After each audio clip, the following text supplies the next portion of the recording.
This is my 1999 or 2000 Yamaha Phazer 500, and it runs pretty decent. I just blew it up because I had Wiseco racing pistons in it, and the carbs are leaned out, so it blew up, but we replaced the pistons, put a new top-end gasket kit, changed all the fuel lines and everything like that, and we're going to do a cold start on it, so...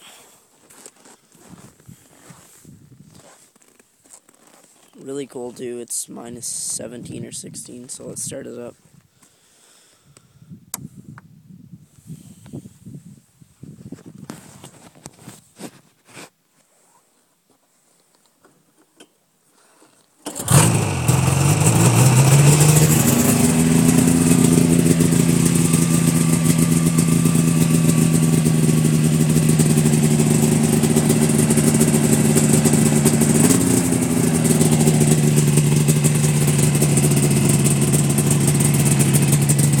So besides that, it runs great.